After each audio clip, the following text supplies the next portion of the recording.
नमस्कार, मैं ब्रजेश कुमार। आप देख रहे हैं कलम बोलती है, जहां बात होती है राजनीति की, इतिहास की, समाज की, संस्कृति की, साहित्य की, संविधान की और धर्म की भी।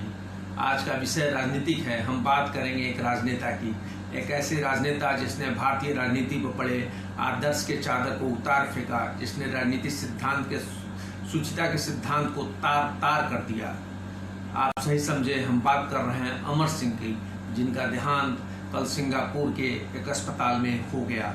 ऐसा नहीं है कि अमर सिंह के पहले भारतीय राजनीति में सब कुछ सफ़ेद सफ़ेद ही था, लेकिन सफ़ेद के साथ स्याह भी था। लेकिन एक परंपरा थी भारतीय राजनीति में कि कंबल ओढ़कर घी पीना। इस कहावत का अर्थ हम और आप खूब समझते हैं, लेकिन अमर सिंह संभवतः पहले ऐसे राजनेता थे जिन्होंने कंबल उतार फेंका और खुलेआम और डंके की चोट पर घी पिया। इससे आप समझ सकते हैं कि अमर सिंह की राजनीतिक जीवन कितना बेलौस और बेखौफ था।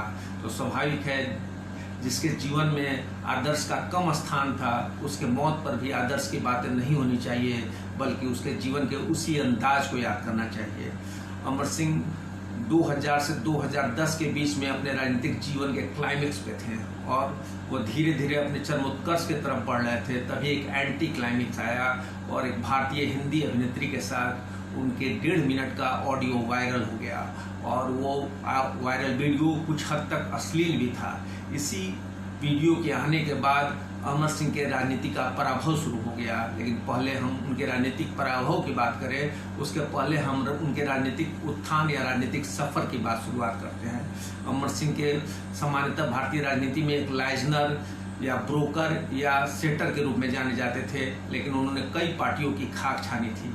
मुलायम सिंह तक पहुंचने से पहले वो कई घाटों का पानी पी चुके थे। अगर अमर सिंह के राजनीतिक सफर की शुरुआत की बात करें तो उनकी शुरुआत उत्तर प्रदेश के तत्कालीन मुख्यमंत्री बीर बहादुर सिंह के साथ हुई थी।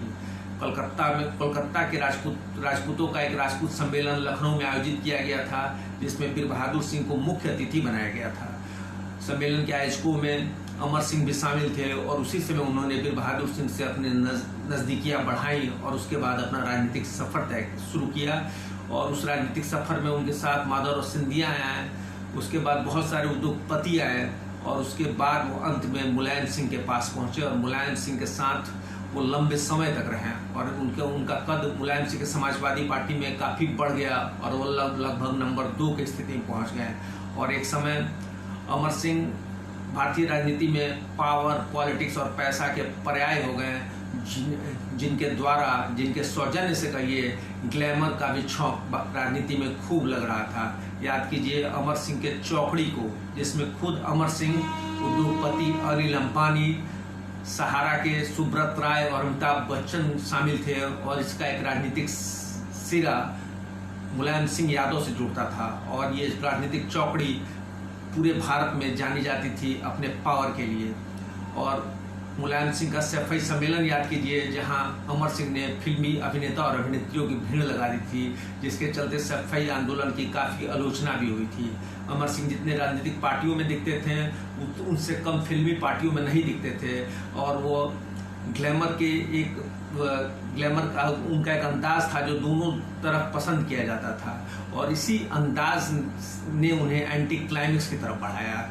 एक वाकया यह हुआ कि फिल्म अभिनेत्री बिपाशा बसु का एक फ़ोन आया, जिसमें अमर सिंह से औपचारिक बातचीत के बाद अमर सिंह ने कहा कि तुम इस बूढ़े ओल्ड मैन को कैसे याद कर रही हो। तो बिपाशा बसु ने कहा कि उम्र मायने नहीं रखता। तब अमर सिंह ने कहा कि age matters between the legs. और ये अश्लील बातचीत के अंत के साथ ही भारतीय राजनीति बिटवीन द लेग्स पहुंची और अमर सिंह का भी पराभव शुरू हो गया। अमर सिंह का ये बोल्ड और बेलौस अंदाज उनके साथियों को ही पसंद नहीं आया। अमर सिंह फिर भी नहीं ठहरे। उन्होंने एक अखबार से बातचीत में बिपाशा बसु का तो बचाव किया, लेकिन खुद कहा कि हाँ, वो मेरी आवाज़ मेरी ही थी। और इसके बाद फिर उनके राजनीतिक साथी, उनके फिल्मी साथी, उनके उद्योगपति साथी सभी उनसे दूरी बढ़ाने लगे और अमर सिंह बीमार भी रहने लगे। उनका इलाज सिंगापुर में हुआ, उनकी किडनी भी बदली गई और वो बार बार राजनीतिक वापसी का भी प्रयास करते रहे। हालांकि सपा में उनकी वापसी नहीं हो पाई। उन्होंने कांग्रेस में भी प्रयास किया, भाजपा में भी प्रयास किया। जब सीएम योगी बने उत्तर प्रदेश के सीएम, तो उन्होंने फिर एक बार अंतिम प्रयास किया और फिर राजनीति के डोर में जातिगत बंधनों को बांधना चाहा, लेकिन यहाँ उनकी दाल नहीं गली और वे फिर बीमार पड़े और फिर सिंगापुर चले गए। और सिंगापुर में इसी इलाज के दौरान भी वो लगातार ट्वीट करते रहे और अपनी राजनीतिक उपस्थिति जताने का प्रयास करते रहे, लेकिन अंततः कल वो मौत से अपनी लड़ाई हार गए।